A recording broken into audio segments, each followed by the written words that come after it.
తెలంగాణ రాష్ట్ర బీజేపీ అధ్యక్షుడు శ్రీ రామచంద్రరావు జన్మదినాన్ని పురస్కరించుకుని గాంధీ హాస్పిటల్ సాక్షిగా మానవతా కార్యక్రమాలు నిర్వహించబడ్డాయి. మేడ్చల్ మల్కాజ్గిరి పరిధిలోని మిర్జాలగూడ డివిజన్ అధికార ప్రతినిధి రామ్దాస్ ధనరాజ్ ఆధ్వర్యంలో ఈ సేవా కార్యక్రమం ఘనంగా జరిగింది. గాంధీ హాస్పిటల్లో గర్భిణీ స్త్రీలు, మహిళా సెక్యూరిటీ గార్డులు, అలాగే మహిళా శానిటేషన్ వర్కర్స్కు చీరలు పంపిణీ చేస్తూ బీజేపీ నాయకులు తమ సామాజిక బాధ్యతను మరోసారి చాటి చెప్పారు.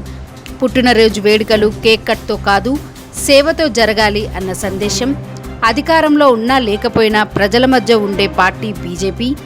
అన్నదానం, వస్త్రదానం ఇవే నిజమైన భారతీయ సంస్కృతి. హాస్పిటల్ ప్రాంగణంలో జరిగిన ఈ కార్యక్రమంలో పాల్గొన్న మహిళలు ఆనందంతో నిండిపోయారు. చీరలు అందుకున్న గర్భిణీలు, మహిళా సిబ్బంది రామ్దాస్ ధనరాజ్కు కృతజ్ఞతలు తెలిపారు. ఈ సందర్భంగా రామ్దాస్ ధనరాజ్ మాట్లాడుతూ, మా రాష్ట్ర అధ్యక్షుడు శ్రీ రామచంద్రరావు గారి ఆలోచనలతో ప్రేరణ పొందుతూ ప్రజలకు ఉపయోగపడే కార్యక్రమాలు నిర్వహించడం మా బాధ్యత అని పేర్కొన్నారు. జన్మదినం ఒకరోజు మాత్రమే, కానీ సేవ అనేది జీవితాంతం కొనసాగాలి అని, ప్రజల కోసం, ప్రజలతో, ప్రజల మధ్య బీజేపీ అని తెలిపారు.